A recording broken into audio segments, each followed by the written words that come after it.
Captain Jake Morrison stared at the empty space where Harvest Moon Colony should have been. His patrol ship floated in silence as the crew tried to make sense of what they were seeing. Where a beautiful green planet once held 2.3 million people, only burning rocks remained. "Sir, I'm not reading any life signs," said Lieutenant Karen Hall from her station. Her voice shook as she spoke. "The atmosphere is gone. The oceans are gone. Everything is gone." Jake had been a space captain for 15 years. He had seen pirates destroy cargo ships and alien raiders attack mining stations. But nothing had prepared him for this.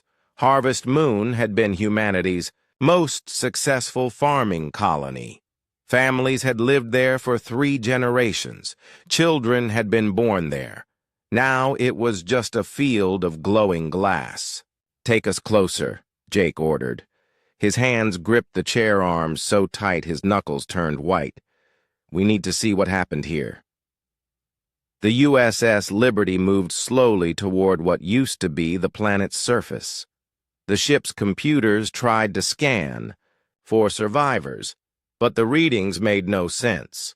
The ground temperature was over 3,000 degrees. The rocks had been turned into a smooth glass surface that reflected their ship's lights. "Captain," called out Communications Officer Tony Blake, "I'm picking up a signal from underground. It's very weak, but it's human." Jake's heart jumped. "Can you get a lock on it?" "Yes, sir. It's coming from about 2 miles down. Looks like an emergency bunker. Prepare a rescue team. We're going down there." 20 minutes later, Jake and his team stood in the smoking ruins wearing full environmental suits. The ground beneath their feet was still hot enough to melt metal. Steam rose from cracks in the glass surface. In the distance, they could see the twisted remains of what used to be New Chicago, the colony's capital city. They found the bunker entrance buried under tons of melted rock. It took an hour to cut through with laser tools. When they finally broke through, they heard voices calling for help. Inside the bunker, Jake found 12 survivors. Men, women, and children huddled together in a space meant for 50 people. They had been underground for 3 days, living on emergency rations and recycled air. When they saw the rescue team, many began to cry. "What happened here?" Jake asked. An older man named Pete Collins, who seemed to be their leader. Pete's face was gray with exhaustion and fear. "They came out of nowhere. Ships we'd never seen before. They didn't try to talk or make demands. They just started shooting." A woman named Mary Davis held her young son close as she spoke. "The sky caught fire. Everything caught fire. The air itself was burning. We barely made it to the bunker before the whole world exploded." "Who were they?" Jake asked. "Aliens," said a teenager named Bobby Wright. "Big ships with strange symbols. They left something behind when they finished. Some kind of message." Jake felt his anger growing. "What kind of message?" Pete handed him a small device they had found outside the bunker. "It's in English. They wanted us to understand." Jake activated the device. A cold, mechanical voice filled the bunker. "This is what happens to species that expand beyond their worth. Humanity will learn its place. The Zephyrian Collective has spoken." The message repeated 3 times, then the device went dead. Jake stared at it for a long moment, his mind racing. Someone had just killed 2.3 million innocent people to send a message, not for resources or territory or even revenge, just to prove they could. "Get these people to the ship," Jake ordered his team. "Full medical support. And send an emergency. Transmission to Earth Command. Priority 1. Back on the USS Liberty, Jake stood in his quarters and tried to write his report. How do you describe the complete destruction of a world? How do you explain that an entire colony had been wiped out? Like it never existed? His door chimed. "Come in." Lieutenant Hall entered, still wearing her environmental suit. "Sir, we've completed the planetary scan. There are 11 more bunkers scattered around the planet. We estimate maybe 60 more survivors total. Any other ships?" "No, sir. We're the first to arrive. But, sir, there's something else. The blast patterns suggest this wasn't random destruction. They targeted specific points to create maximum atmospheric damage. This was planned to kill everyone." Jake nodded grimly. "They wanted to send a message. They succeeded." 3 hours later, Jake's transmission reached Earth Command. Admiral Lisa Carter read the report twice before she believed it. She had known Jake Morrison for years. He was a steady, reliable officer who didn't exaggerate or panic.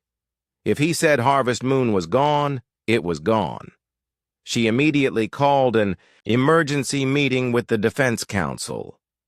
Within an hour, the most powerful military leaders in human space gathered in the secure briefing room. "Ladies and gentlemen," Admiral Carter began, "we have a situation. The Harvest Moon colony has been completely destroyed by an alien force calling itself the Zephyrian Collective." The room erupted in angry voices. General Matt Rodriguez slammed his fist on the table. "How many casualties?" 2-3 million dead, maybe 70 survivors. The room fell silent. Dr. Rachel Stone, the Defense Council's science advisor, spoke first. "Admiral, are you certain these numbers are correct?" "Captain Morrison is still conducting rescue operations, but yes. The planet's surface has been turned to glass. The atmosphere is gone. It's the most complete planetary destruction we've ever seen." President Alex Thompson, who had been listening by video link, finally spoke. "What do we know about these Zephyrians?" "Nothing, sir. They're not in any of our databases. This is first contact, and they chose to make it by committing genocide." The president's face was hard as stone. "Admiral Carter, you have my full authorization. Mobilize everything we have. I want these aliens found, and I want them destroyed. Sir, with respect, our current fleet strength might not be sufficient against an enemy capable of this level of destruction. Then build more ships. Build whatever you need. I don't care if it takes every resource we have. I don't care if we have to turn every factory in human space into a weapons plant. The Zephyrians wanted to send humanity a message. Now we're going to send them one." Admiral Carter felt a cold smile cross her face. "What message would that be?" "Sir? That if you kill humans, we will find you, and when we do, we will show you what real destruction looks like." The news of Harvest Moon's destruction spread across human space like wildfire. On Earth, massive crowds gathered outside government buildings demanding action.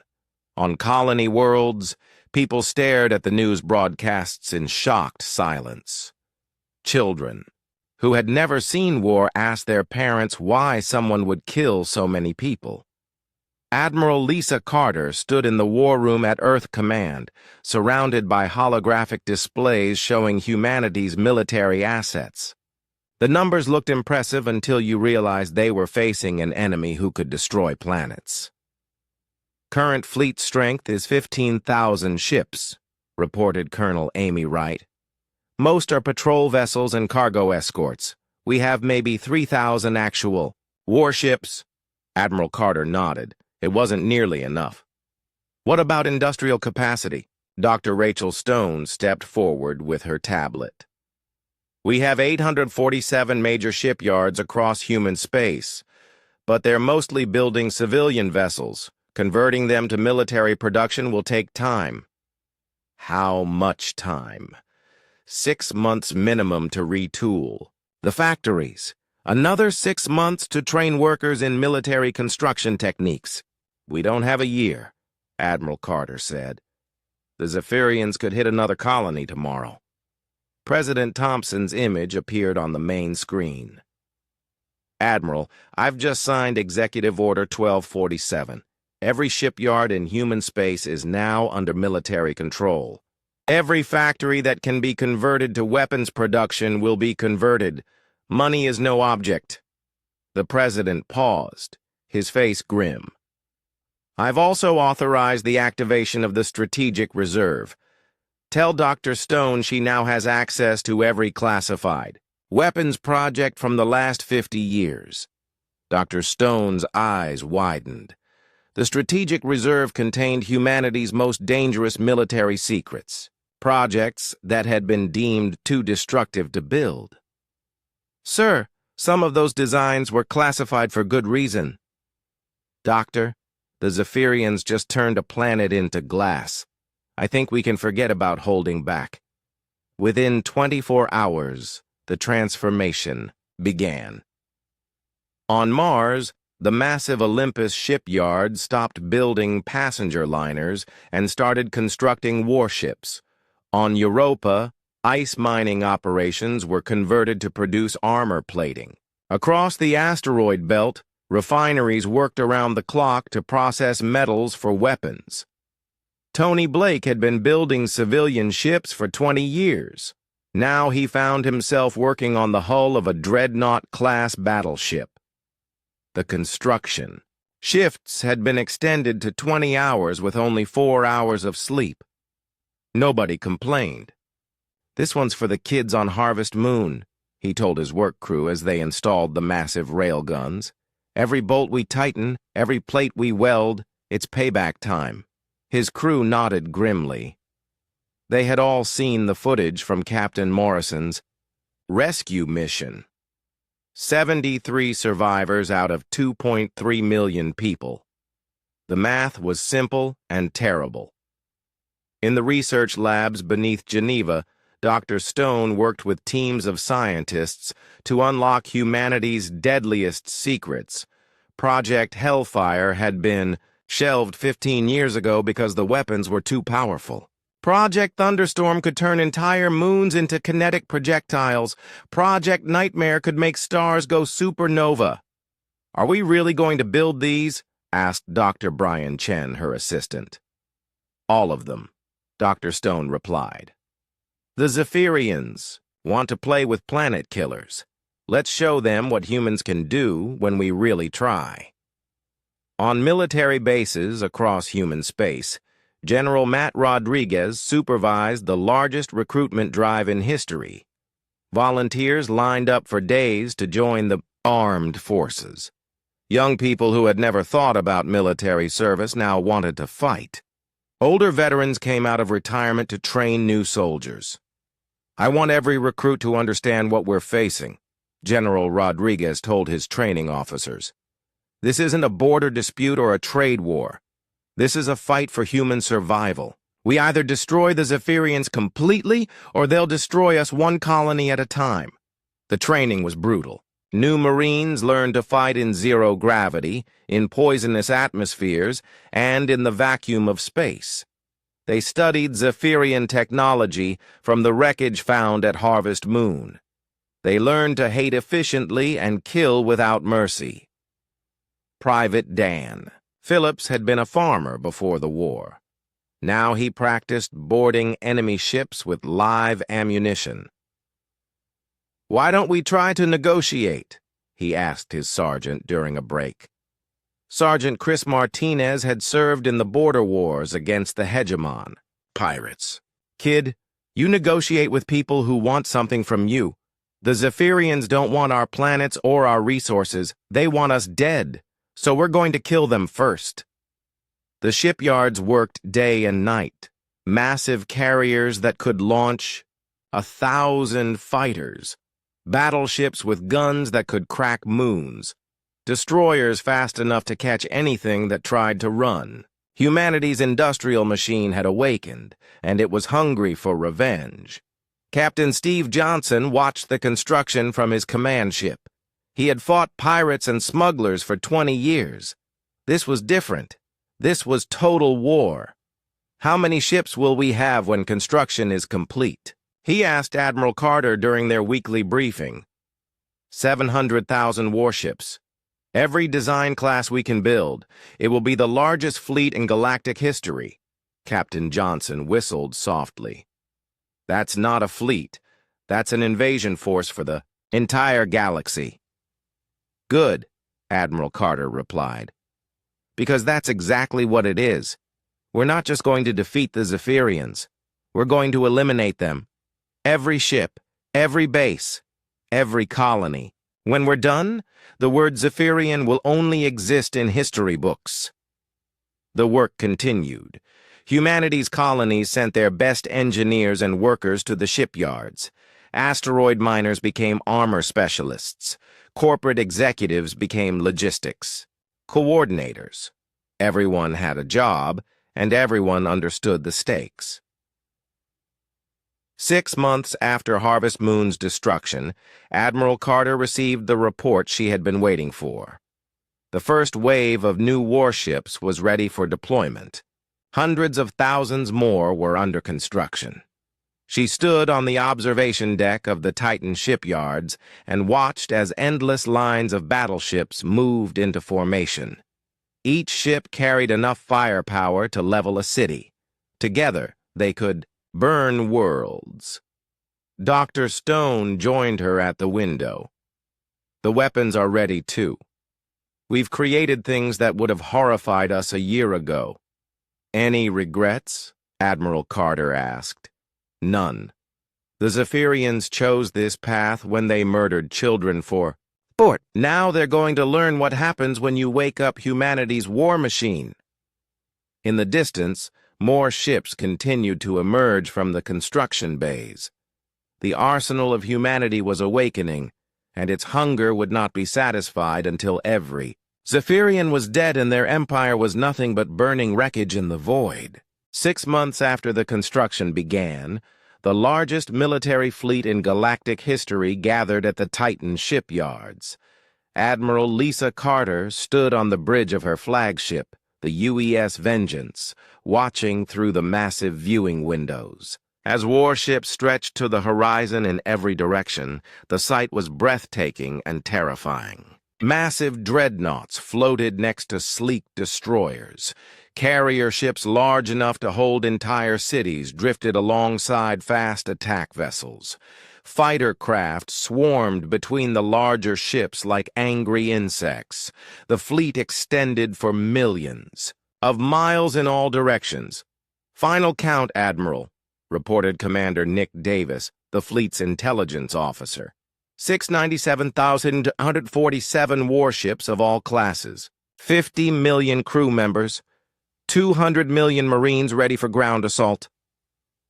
Admiral Carter nodded slowly. The numbers were almost impossible to believe. Just 1 year ago, humanity's entire military had numbered barely 20,000 ships. Now they had built an armada that could conquer galaxies. What about supplies? She asked.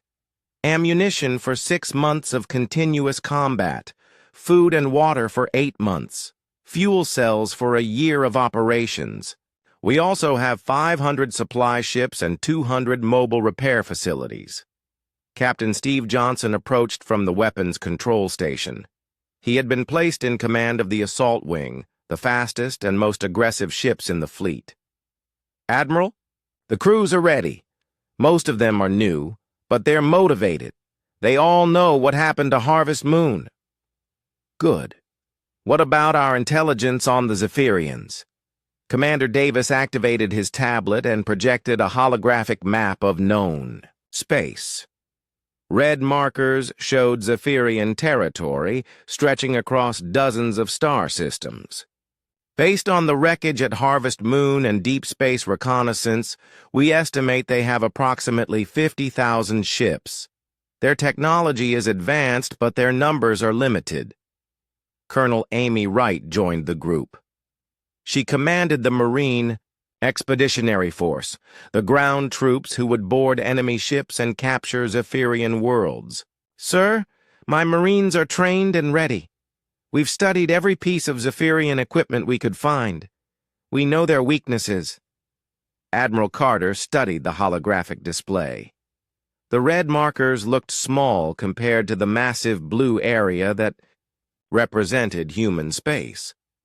But she knew appearances could be deceiving. The Zephyrians had destroyed an entire planet with ease. They might have weapons humanity couldn't imagine. "Tell me about their military doctrine," she said to Commander Davis. "From what we can determine, they rely on technological superiority and psychological warfare. They've conquered 12 different species over the past century. Their standard approach is to destroy one major population center, then demand total surrender." "Has it always worked?" "Yes, Admiral. Every species they've encountered has submitted after seeing one of their worlds destroyed." Admiral Carter felt a cold smile cross her face. "Then they've never encountered humans before." Dr. Rachel Stone's image appeared on the communication screen. She was broadcasting from the weapons research facility on Luna. "Admiral, I wanted to give you a final briefing on our new weapon systems." "Go ahead, Doctor." "We've equipped every ship with Mark 7 plasma cannons based on Zephyrian technology, but improved with human engineering. We've also deployed fusion torpedoes, quantum mines, and gravitational disruptors. The dreadnoughts carry Planet Buster. Warheads for orbital bombardment." Captain Johnson whistled softly. "Planet Busters? I thought those were theoretical." "They were, until 6 months ago. Now we have 10,000 of them. Each one can turn a world's surface into molten rock." "Admiral," Carter nodded grimly. "The Zephyrians had wanted to teach humanity about destruction. They were about to get a very thorough education." "What about enemy capabilities?" she asked. Commander Davis pulled up tactical data on his display. "Their ships use energy shielding and directed plasma weapons. They're faster than our older ships, but not faster than our new designs. Their main advantage is experience.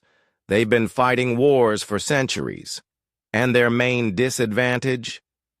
Numbers. Even if every estimate is wrong and they have twice as many ships as we think, we still outnumber them 10 to 1. The bridge crew fell silent as they considered the mathematics of the coming war. Humanity had responded to genocide with the largest military buildup in galactic history. They had turned their entire civilization into a weapons factory. Now they were ready to deliver justice. Lieutenant Karen Hall, who had been transferred from Captain Morrison's patrol ship to serve as Admiral Carter's communications officer, spoke up. "Admiral, we're receiving a transmission from Earth. President Thompson wants to address the fleet." "Put him through to all ships." Moments later, President Thompson's image appeared on screens throughout the massive fleet. His face was hard and determined as he spoke to the hundreds of thousands of crew members preparing for war. "Citizens of Fo, Earth and her colonies," the president began. "6 months ago, an alien force calling themselves the Zephyrians murdered 2.3 million innocent people. They destroyed the colony of Harvest Moon not for resources or territory, but to send us a message about humanity's place in the galaxy." The president paused, letting his words sink in. "Today, we send our reply. The fleet you are part of represents the largest military force ever assembled by our species. You carry with you the hopes and prayers of every human being in the galaxy." Admiral Carter watched as crew members throughout her ship stopped their work to listen. She could see similar scenes on the monitor feeds from other vessels. Hundreds of thousands of people hanging on every word. The Zephyrians believe that superior technology and ruthless brutality make them the masters of space. They are about to learn that humanity has something they lack: the ability to turn righteous anger into unstoppable force. The president's voice grew stronger. "You are not just soldiers and sailors. You are the instruments of justice for 2.3 million innocent souls. You carry with you the full industrial might of human civilization. You are proof that when humanity is pushed too far, we don't just push back. We push until our enemies are nothing but dust in the void. Admiral Carter felt a surge of pride as she looked at her crew. These people had worked 20-hour shifts for months to build this fleet. They had sacrificed comfort, family time, and safety to create this moment.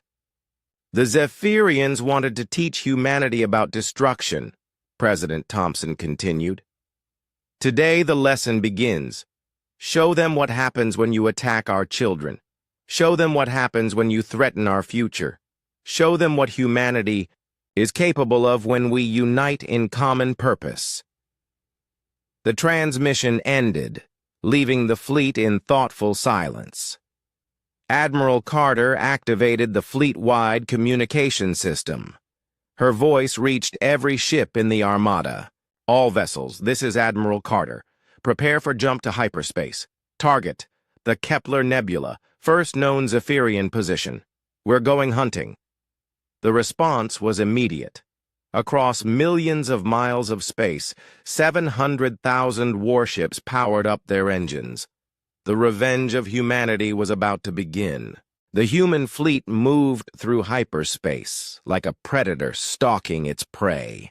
Admiral Carter had divided the massive armada into smaller hunting groups, each with enough firepower to destroy entire star systems. They spread across Zephyrian space, in a carefully planned pattern, leaving no escape routes. Captain Susan Lee commanded the reconnaissance wing, fast ships designed to scout ahead and gather intelligence.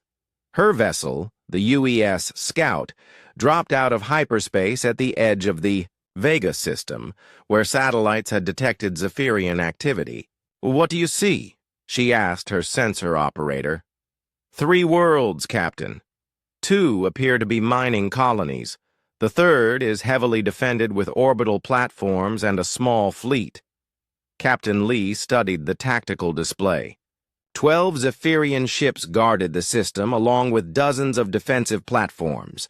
A year ago, this would have been a major threat to human forces. Now it was just target practice. "Send the data to Admiral Carter, then signal the assault groups. We have customers." 20 minutes later, the first human attack force dropped out of hyperspace. 50 dreadnoughts and 200 destroyers appeared at the system's edge. The Zephyrian defenders immediately opened fire, their plasma cannons lighting up space with deadly energy. But the humans had learned from studying the wreckage at Harvest Moon. Their new ships carried improved shielding and weapons designed specifically to counter Zephyrian technology. The alien plasma bolts struck human shields and dispersed harmlessly. "All ships begin bombardment," ordered Captain Johnson from his flagship. "Target military installations first. Leave civilian. Areas for the Marines." The battle was over in 30 minutes. Human ships swarmed the Zephyrian defenders like wolves attacking sheep. The alien vessels were faster and more advanced, but they were outnumbered 4 to 1. One by one, they were overwhelmed and destroyed. The orbital platforms lasted longer, but not much. Human fusion torpedoes punched through their shields and turned the massive structures into expanding clouds of debris.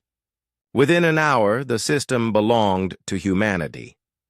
Colonel Wright's Marines launched from the assault transports and landed on the planet's surface. They found Zephyrian military personnel trying to destroy their equipment and records. Most surrendered, when they realized resistance was hopeless. "What did you learn from the prisoners?" Admiral Carter asked during the post-battle briefing. "They're terrified," Colonel Wright reported. "They've never seen anything like our fleet. According to their commander, the Zephyrian Council believes we have maybe 20,000 ships total." Admiral Carter smiled coldly. "They're off by a factor of 35. What else?" Commander Davis stepped forward with his intelligence report. We captured their communication equipment and star charts. The Zephyrians have 47 colony worlds and a dozen major military bases. Their total population is about 800 million. Military strength? Approximately 45,000 ships of all classes. Most are stationed at their core worlds near the Galactic Center. Captain Lee added her reconnaissance data to the briefing. They're starting to panic. We're intercepting emergency transmissions calling for reinforcements. Some outer colonies are trying to evacuate. Good, Admiral Carter said.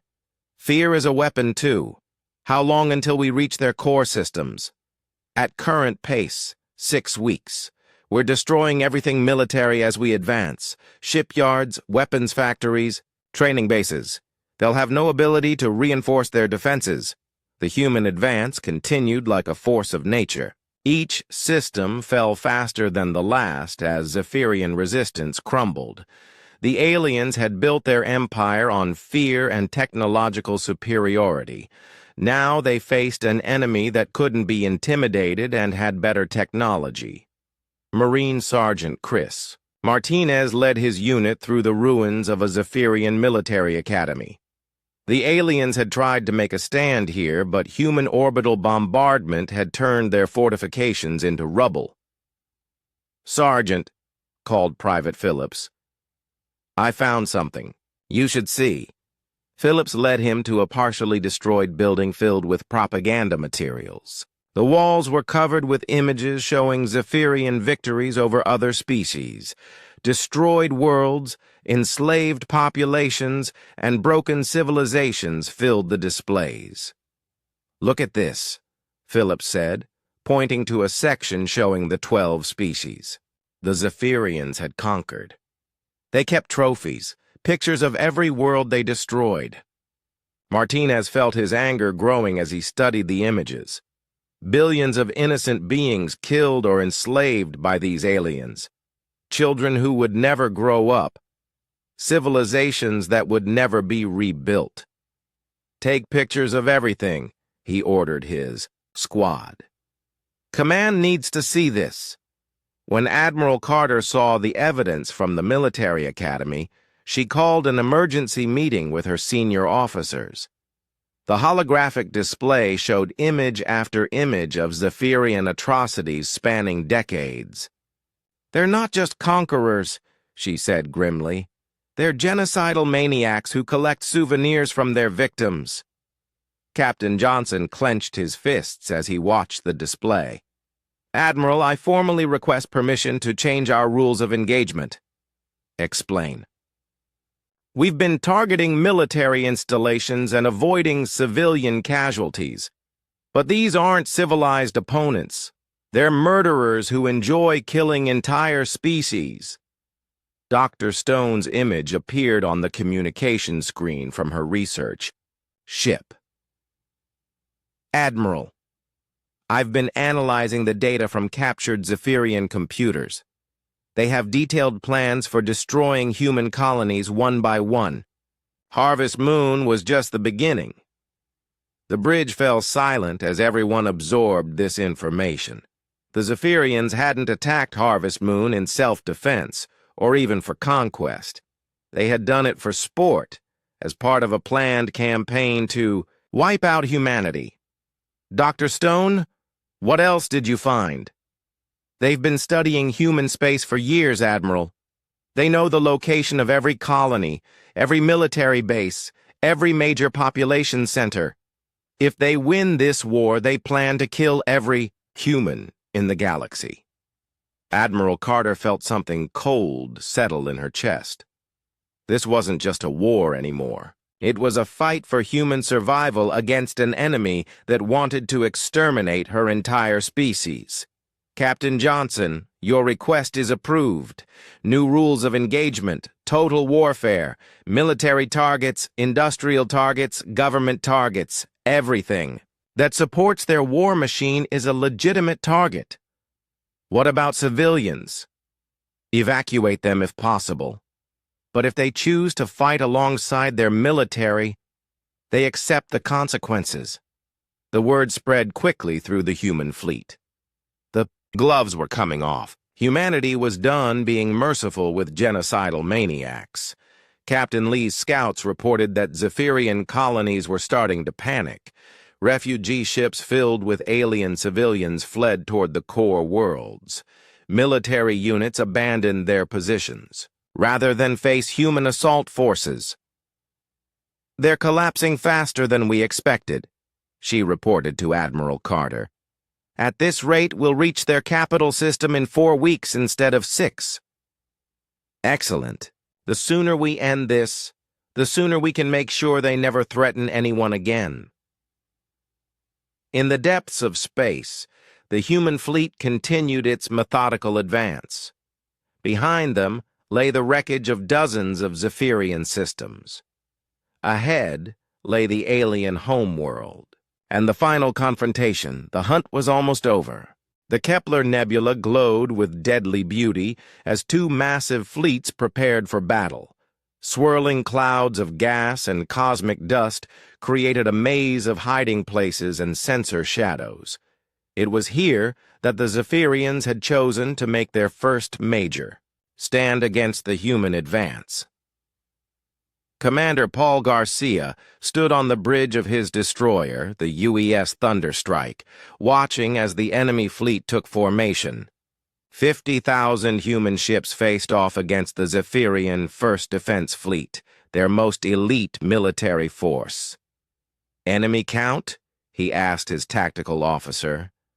"1,000 ships, sir, all heavy cruisers and battleships. These aren't patrol vessels. This is their best." Garcia nodded grimly. The Zephyrians had finally realized they were facing a real threat. They had gathered their most powerful ships and most experienced commanders for this battle. It wouldn't be the easy victory humanity had enjoyed in the outer systems. Admiral Ben Turner commanded the human fleet from his massive flagship. As a veteran of the border wars, he understood that this battle would set the tone for the rest of the campaign. If the humans could crush the Zephyrian elite here, enemy morale would collapse completely. "All ships, maintain formation," he broadcast to the fleet. "They want a fair fight. We're going to give them a massacre." The Zephyrian fleet began moving. First, their ships were sleek and elegant, built for speed and maneuverability. Energy weapons powered up along their hulls, creating an intimidating light show in the nebula's colorful gas clouds. "They're trying to use the nebula for cover," reported the sensor operator. "Standard hit-and-run tactics." "Let them, Admiral," Turner replied. "We have 5 ships for every one of theirs. There's nowhere to run." The first shots came from the Zephyrian fleet. Brilliant plasma bolts lanced through space, striking human shields with tremendous force. Several smaller human ships staggered under the assault, their defensive screens flaring white-hot. But the humans had learned from studying Zephyrian technology. Their new shield designs absorbed and redirected the plasma energy instead of simply blocking it. Ships that should have been destroyed shrugged off direct hits and kept fighting. "Return fire," Admiral Turner ordered. "All weapons, maximum intensity." The human response was devastating. 50,000 ships opened fire simultaneously, filling space with fusion torpedoes, plasma bolts, and kinetic projectiles. The nebula lit up like a miniature sun as energy weapons discharged their deadly cargo. The Zephyrian ships scattered, using their superior speed to avoid the worst of the bombardment. But they couldn't avoid all of it. Human targeting computers had been programmed with Zephyrian movement patterns captured from previous battles. They knew where the enemy ships would be before the aliens did. Captain Johnson led the assault wing into the heart of the enemy formation. His ships were the newest and fastest in the human fleet, designed specifically for close combat. They dove through the Zephyrian lines like sharks attacking a school of fish. "Target their command ships," he ordered. "Cut off their heads and the body will die." Lieutenant Karen Hall, now serving as Johnson's communications officer, coordinated the attack. 7th Squadron is engaging enemy flagship. 12th Squadron has locked onto their carrier group. The battle became a whirlwind of destruction as ships maneuvered through the nebula's gas clouds. Zephyrian vessels used their speed, advantage to strike at human formations, then retreated before return fire could find them, but there were too many human ships to avoid them all. Commander Garcia found himself in a duel with a Zephyrian heavy cruiser. The alien ship was faster and more maneuverable, but his destroyer carried heavier weapons. They circled each other, through the nebula, trading shots in a deadly dance. "They're good," Garcia admitted to his crew, "but not good enough." His weapons officer, Lieutenant Mike Foster, had been tracking the enemy ship's movement pattern. "I have a firing solution, sir. They always turn left after taking a hit. Take the shot." The fusion torpedo caught the Zephyrian cruiser as it began its predictable evasive maneuver. The alien ship's shields flared and collapsed, leaving the hull exposed to follow-up shots. Moments later, the enemy vessel broke apart in a brilliant explosion. Throughout the battle zone, similar duels played out between human and Zephyrian ships. The aliens fought with skill and desperation, knowing their empire's survival was at stake. But they were vastly outnumbered and fighting an enemy that had studied their every weakness. Pilot Lieutenant Drew Collins led a squadron of human fighters against Zephyrian interceptors. The dogfight took place inside a dense gas cloud that limited sensor range to a few miles. It was flying by instinct and reaction time. "Stay close to your wingmen," Collins ordered his pilots. "These aliens are fast, but they're not used to fighting in groups this large." The human fighters swarmed, the Zephyrian interceptors like angry bees.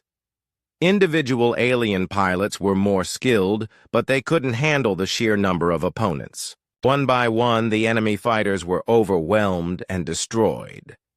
Admiral Turner watched the battle unfold from his command center. The tactical display showed human ships steadily gaining ground as Zephyrian resistance crumbled. Enemy formations were breaking apart under the relentless assault.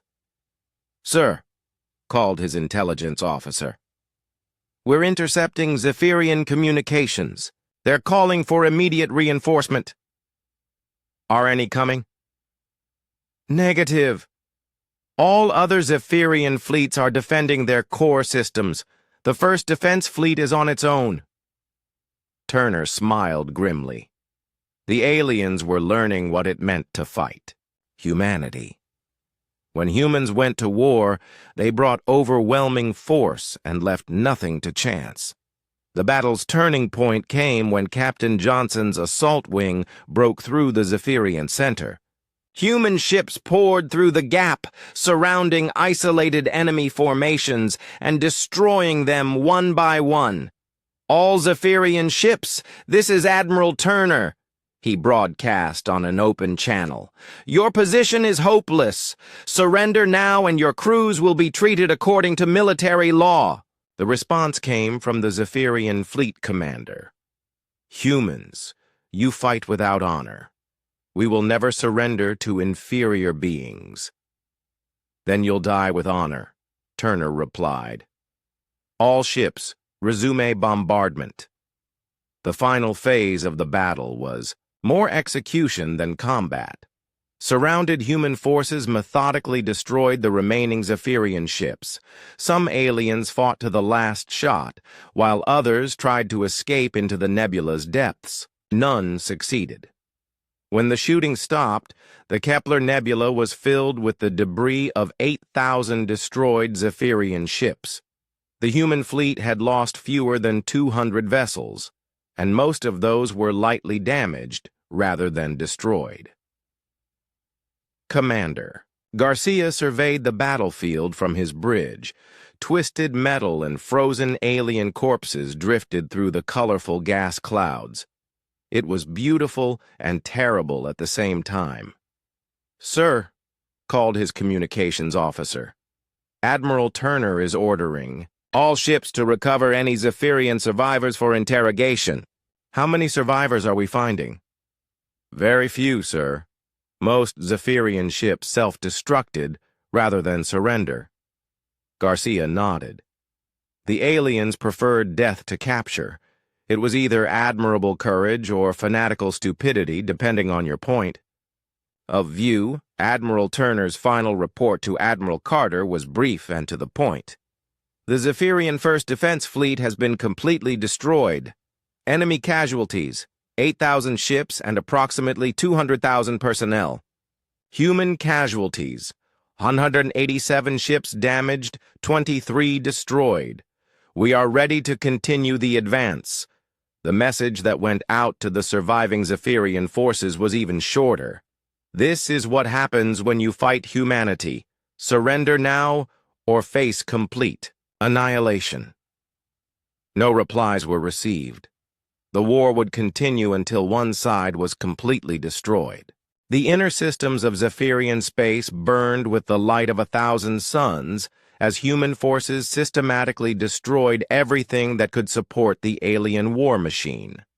3 months had passed since the battle at Kepler Nebula, and the advancing human fleet had left nothing but wreckage in its wake.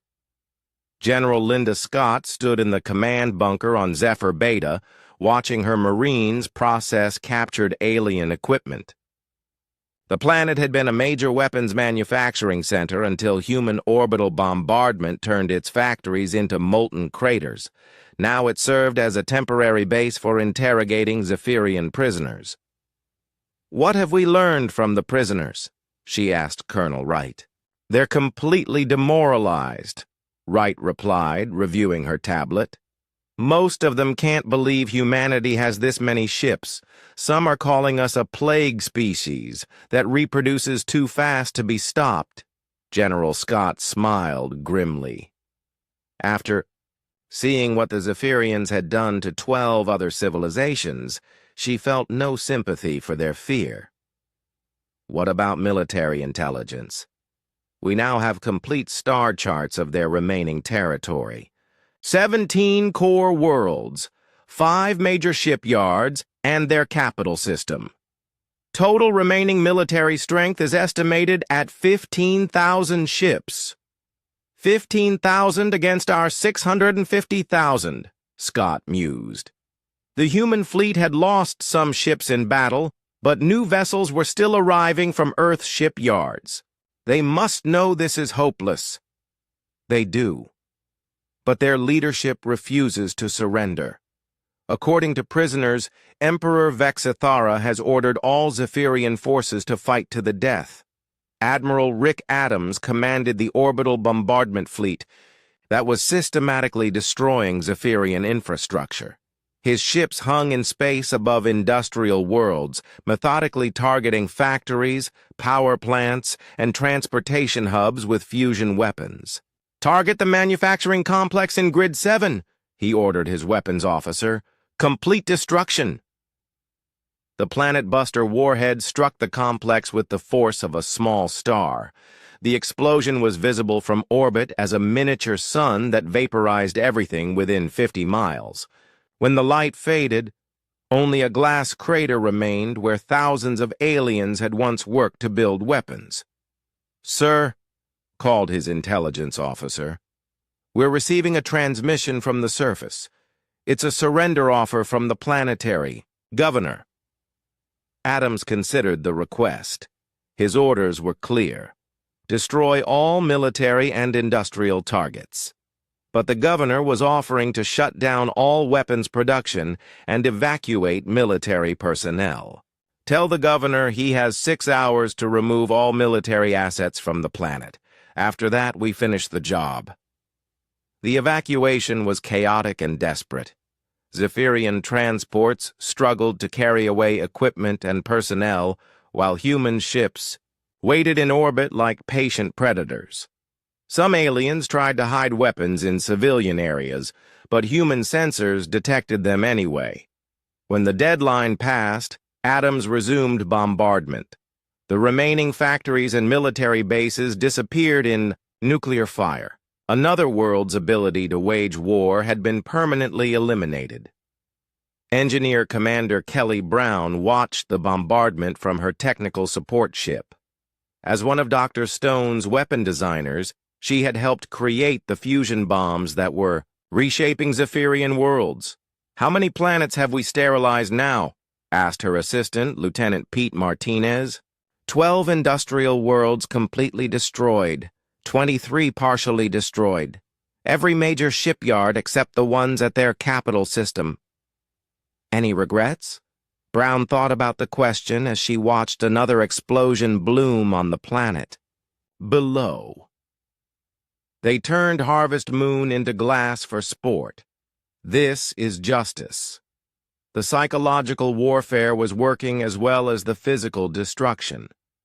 Human intelligence intercepted increasingly desperate Zephyrian communications. Alien colonies were evacuating without being attacked. Military units were deserting their posts rather than face human assault forces. Captain Lee's reconnaissance. Ships reported that entire Zephyrian fleets were retreating toward their core systems. "They're abandoning the outer defenses," she transmitted to Admiral Carter. "Everything is falling back to protect their homeworld." "Let them run," Carter replied. "It just makes our job easier when they're all in one place." The advance continued, with mechanical precision. Human forces didn't need to fight for most systems now. The Zephyrians simply abandoned them and retreated further toward their capital. Each abandoned world was systematically stripped of anything useful, then left as a monument to alien defeat. On the captured world of Zephyr Prime 7, Marine Sergeant Martinez led his squad through an abandoned alien command center. The Zephyrians had tried to destroy their computers before evacuating, but human technicians had recovered most of the data. "Look at this," called Private Williams, pointing to a wall display that was still functioning. "It's their casualty reports." Martinez studied the alien writing, which human computers had learned to translate. The numbers were staggering. Over 400,000 Zephyrian military personnel killed or captured, 57 industrial worlds damaged or destroyed, their entire outer defense network eliminated. They're keeping score, Martinez realized. They know exactly how badly they're losing. In the deepest vaults of the command center, the Marines found something even more disturbing. Rooms filled with trophies from the Zephyrians' previous conquests. Artwork from destroyed civilizations, preserved body parts from extinct species, museum displays celebrating genocide. "Sir," Williams called from across the room, "you need to see this." Martinez joined him at a display case containing what looked like children's toys. The placard identified them as artifacts from a species called the Karani, who had been eliminated for expansion violations 30 years ago. "They killed children and kept their toys as souvenirs," Williams said, his voice shaking with anger. Martinez felt his own rage building as he looked at the innocent objects. Someone's child had played with these toys before Zephyrian ships turned their world into a crematorium. How many species had suffered the same fate? "Burn it all," he ordered his squad. "Every trophy, every display, every sick reminder of what these monsters did. Burn it all, and let the ashes drift in space." The news of the trophy rooms spread through the human fleet like wildfire. Soldiers and sailors who had harbored any doubts about the war's necessity now understood what they were fighting. This wasn't just about revenge for Harvest Moon. It was about stopping a cancer that had spread across the galaxy for centuries. Admiral Carter received the reports from the trophy rooms while planning the final assault on the Zephyrian capital. The evidence of systematic genocide spanning decades only strengthened her resolve to finish what humanity had started. "How many species did they destroy?" she asked Commander Davis. "Based on the trophies and records we found, at least 23 civilizations. Billions of innocent beings murdered for the crime of existing in space the Zephyrians wanted. And now they're the ones facing extinction." "Yes, Admiral. Latest intelligence suggests they have maybe 12,000 ships left, all concentrated around their homeworld. They're preparing for a final battle." Admiral Carter studied the tactical displays showing the approach to the Zephyrian capital system. It would be the largest space battle in galactic history. Nearly 700,000 human ships against the last remnants of an empire built on murder. "Signal the fleet," she ordered. "All ships prepare for final assault. We end this war where it began, with overwhelming force and complete victory." As the human armada prepared for the final battle, Admiral Carter reflected on the journey that had brought them to this point. From the ashes of Harvest Moon, humanity had built a war machine capable of destroying entire civilizations. Soon, the Zephyrian collective would learn what extinction felt like. The core worlds continued to burn behind them as the fleet moved toward its ultimate destination. Justice was coming for the Zephyrians, and it carried the flag of humanity. The Zephyrian home system blazed with the light of 3 suns and the glow of 12,000 alien warships arranged in defensive formations. Emperor Vexathara had gathered every remaining vessel in his empire for this final battle. Ancient dreadnoughts pulled from museum displays fought alongside the newest battleships from secret shipyards. Admiral Carter stood on the bridge of the UES Vengeance, watching as her massive fleet dropped out of hyperspace. 650,000 human ships emerged from the void in perfect formation, their weapons already powering up for battle. The sight was so vast that it defied comprehension. "Final enemy count?"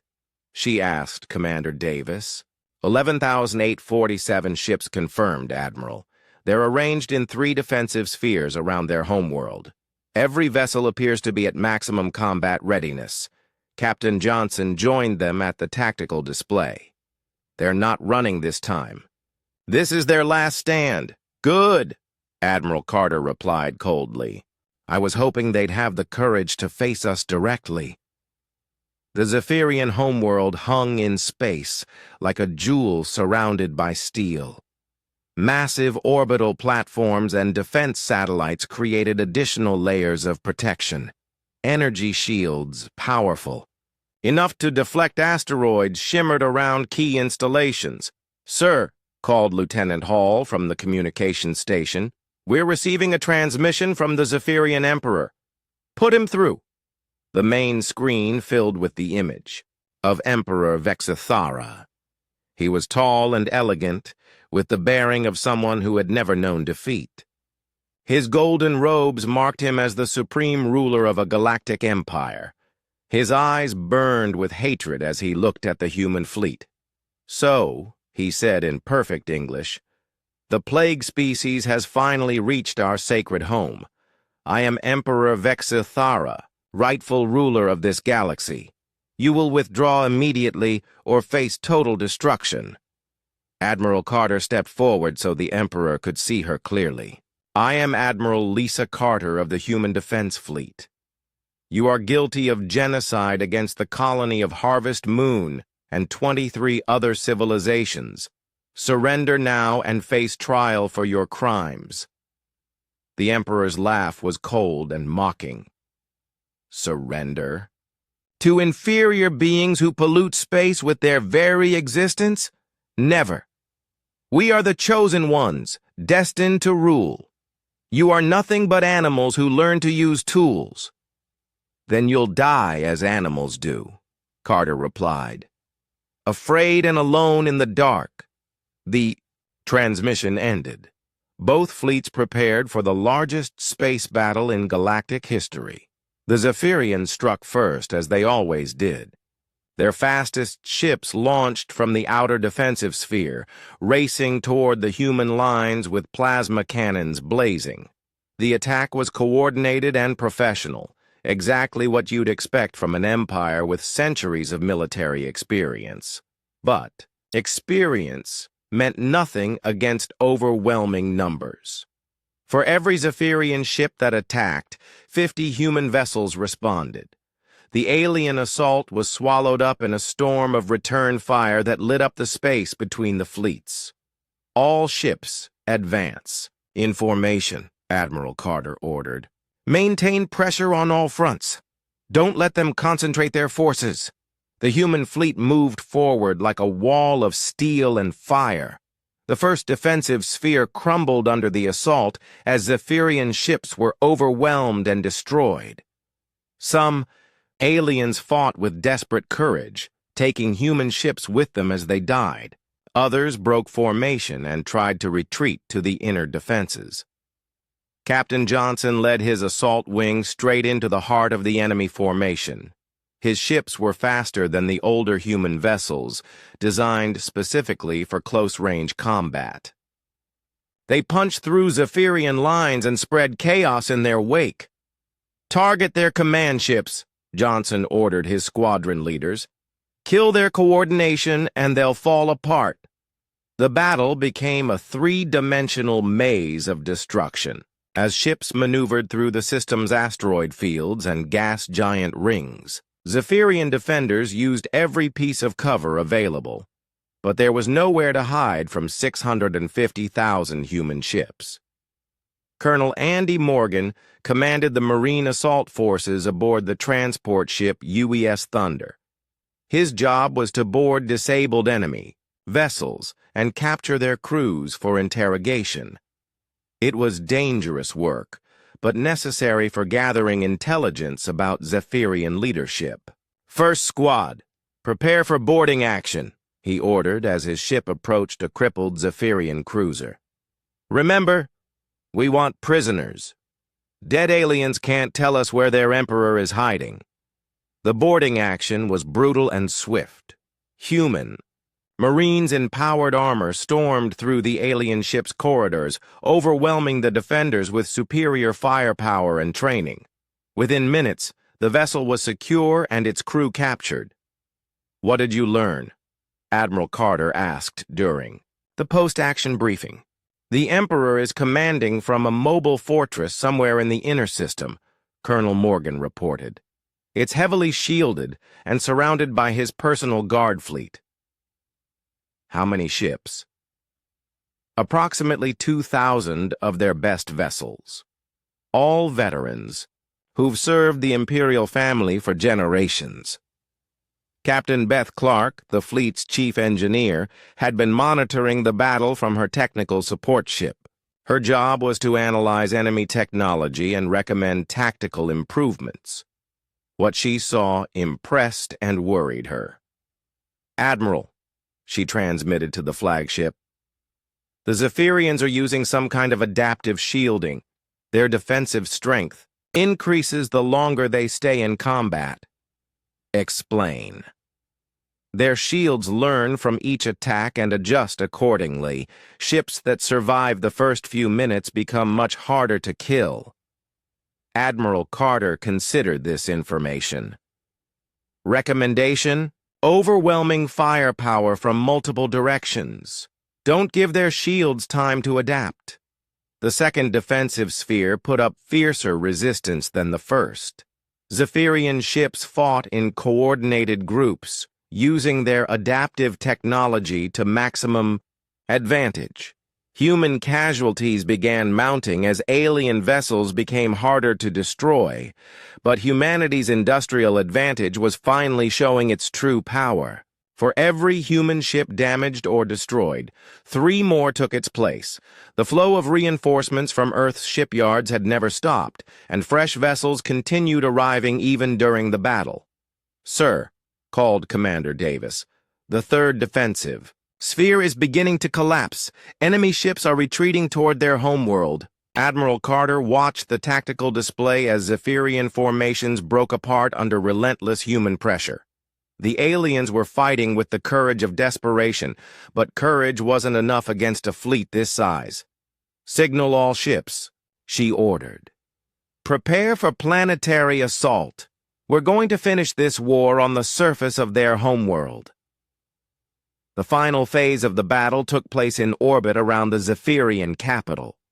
Ancient orbital platforms that had protected the world for millennia opened fire with weapons powerful enough to crack moons. Human dreadnoughts responded with planet-buster warheads that turned the massive structures into expanding clouds of debris. Emperor Vexithara's personal fortress finally revealed itself as human forces closed in on the planet. The massive ship was larger than most space stations, bristling with weapons and protected by shields that could deflect small asteroids.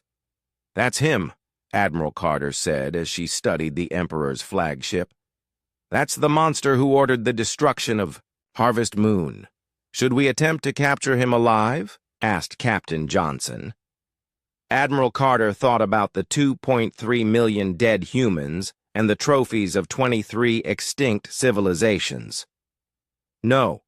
Some crimes are too great for trials. Destroy that ship and everything on it." The combined firepower of 50 dreadnoughts focused on the Emperor's fortress. The alien shields held for almost a minute before overloading and collapsing. When the fusion torpedoes finally reached the hull, Emperor Vexithara and his empire died together in a flash of nuclear fire. The remaining Zephyrian ships fought on for another hour, but their heart had been cut out. With their emperor dead and their homeworld burning, resistance crumbled quickly. Some aliens surrendered. Others chose death rather than captivity. When the shooting finally stopped, the Zephyrian collective had ceased to exist. Their military was destroyed, their government eliminated, and their territories occupied by human forces. An empire that had terrorized the galaxy for centuries was nothing but burning wreckage and bitter memories. Admiral Carter stood at the viewing window of her flagship, looking down at the conquered Zephyrian homeworld. Cities burned on the surface while human ships patrolled the skies above. Justice had been served, but the price had been higher than anyone had imagined. The war was over. Humanity had won. And the galaxy would never forget what happened when someone made the mistake of attacking human children. The station's museum contained artifacts from all 24 civilizations destroyed by the Zephyrians. Each extinct species was remembered with dignity and respect, their cultures preserved for future generations to study and honor. "How many people visit each year?" Morrison asked the station commander. "About 2 million. Humans, mostly. But we get visitors from other species, too. They want to understand what happened here and why humanity responded the way it did." Morrison stood before the central memorial, where the names of every Harvest Moon victim were carved in eternal crystal. At the bottom, a simple inscription read, "They were murdered for the crime of being human. Their deaths were avenged by 700,000 ships and the righteous fury of their species." As he read the names, Morrison reflected on the price of genocide. The Zephyrians had killed 2.3 million humans in a single day.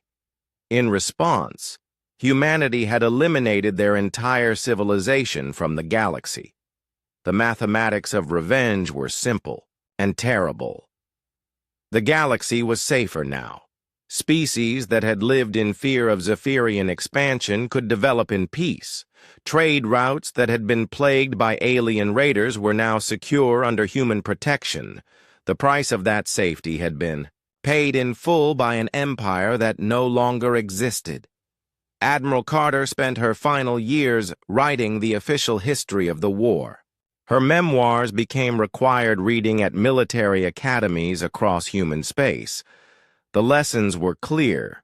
Humanity preferred peace, but when forced to fight, they fought to win completely. "What do you want people to remember about this war?"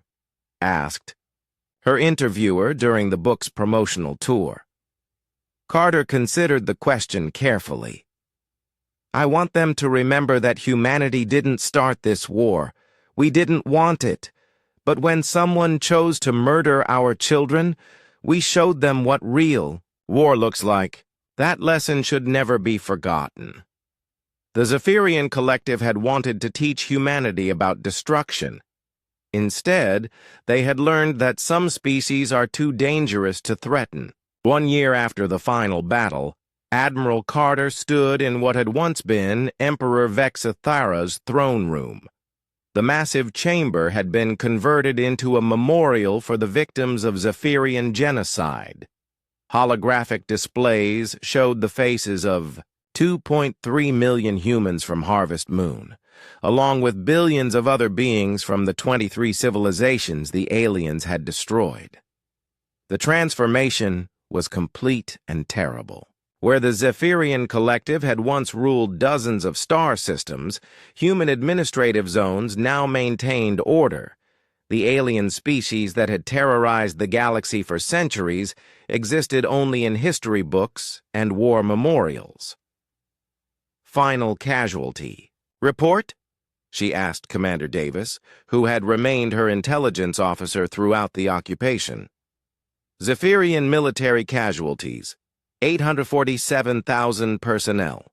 Civilian casualties, approximately 200 million from orbital bombardments and ground fighting. Human casualties, 23,000 ships destroyed, 180,000 personnel killed in action." The numbers were staggering, but Admiral Carter felt no regret. The Zephyrians had chosen genocide as their opening move. Humanity had simply responded in kind, but with far greater efficiency. Captain Dan Phillips walked through the occupied streets of the former Zephyrian capital. As commander of the occupation forces, he was responsible for maintaining order among the surviving alien population. It was a job that required both strength and diplomacy. The surviving Zephyrians were a broken people. Their empire was gone, their military destroyed, and their culture shattered. Most had never imagined their species could be defeated, much less completely conquered by beings they considered inferior. "How are they adjusting?" asked Colonel Wright, who had been promoted to oversee civilian administration. "Better than expected," Phillips replied. "Most of them are too shocked to cause trouble. The younger ones are actually curious about human culture. The older ones just want to survive." They paused at a memorial plaza where Zephyrian civilians left flowers for their war dead. It was a small gesture of grief in a world that had lost everything. Human guards watched respectfully from a distance, maintaining order without interfering in the mourning process. "Do you think we were too harsh?" Wright asked. Phillips considered the question as he watched alien children playing in the shadow of human military vehicles. "They killed entire species for sport. They plan to wipe out every human in the galaxy.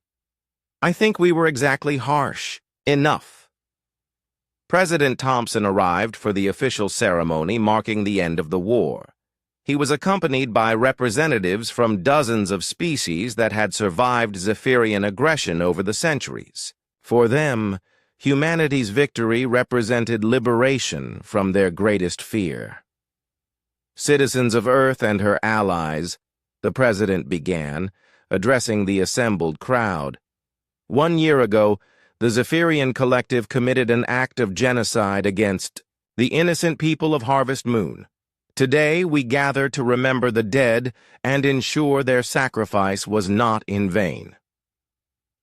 The ceremony took place in the ruins of the Emperor's palace. Human engineers had left most of the destruction intact, as a reminder of what happened to those who chose genocide as a tool of war. Only the memorial chamber had been rebuilt, creating a place of remembrance in the heart of former enemy territory. Dr. Rachel Stone attended the ceremony as a representative of Earth's scientific community. Her weapons research had made the victory possible, but she felt no pride in her role. The destruction she had helped create would haunt her for the rest of her life. "Any regrets?" asked Dr. Brian Chen, her former assistant who had become a leading expert on post-war reconstruction. "Many," Stone replied honestly, "but not about the war itself. The Zephyrians gave us no choice. My regrets are about what humanity had to become to win." They stood before a display showing the industrial mobilization that had made victory possible. 700,000 warships built in less than a year, entire star systems converted to weapons production. A peaceful civilization transformed into the galaxy's most efficient war machine. "Do you think we can change back?" Chen asked. Stone watched as human soldiers marched past alien mourners in the memorial plaza. "I hope so. But the galaxy has seen what we're capable of when we're pushed too far. That knowledge changes everything." The other species in the galaxy had indeed taken notice of humanity's military capabilities. Diplomatic missions from dozens of civilizations requested meetings with human leaders. Some wanted trade agreements, others offered military alliances.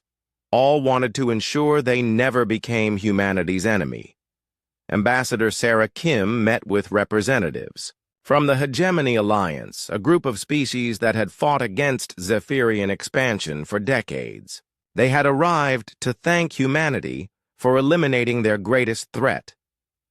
"Your species has accomplished something we thought impossible," said Ambassador Veltar of the Caridian Republic.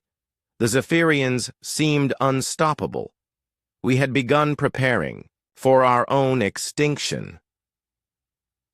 "What will happen to the remaining Zephyrian civilians?" asked Ambassador Gel of the Vakari Federation. Ambassador Kim had prepared for this question. "They will be relocated to designated worlds under human supervision. Their military technology will be destroyed, and they will be prohibited from developing weapons capable of planetary destruction. But they will be allowed to rebuild their civilization under our oversight." The alien diplomats exchanged glances. Humanity's terms were harsh but fair. The Zephyrians would survive as a species, but they would never again threaten galactic peace. Captain Steve Johnson stood in the command center of the UES Vengeance, now serving as the flagship for human forces throughout former Zephyrian space. His job was to maintain security and prevent any remaining alien military units from regrouping. "Any signs of resistance?" asked Admiral Carter during their weekly briefing. "Minor incidents on 3 worlds. Some former military officers trying to organize insurgent groups. We dealt with them quickly and quietly. What about the general population?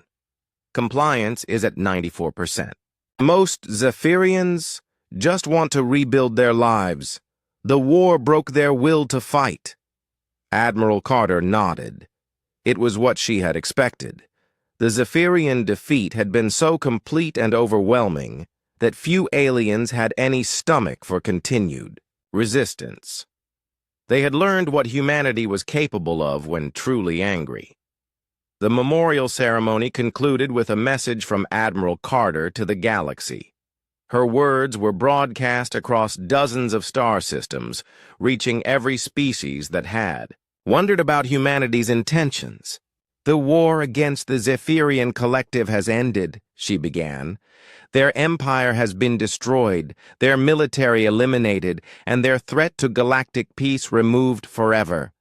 Humanity takes no pleasure in this destruction, but we will not apologize for defending our people." She paused, letting her words sink in across the galaxy. To those species who choose peace and cooperation, humanity offers friendship and trade.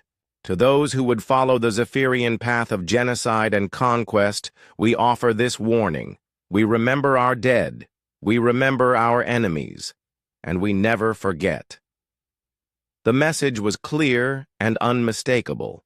Humanity had demonstrated its capacity for both creation and destruction on a galactic scale. The choice of which side to see was entirely up to other species.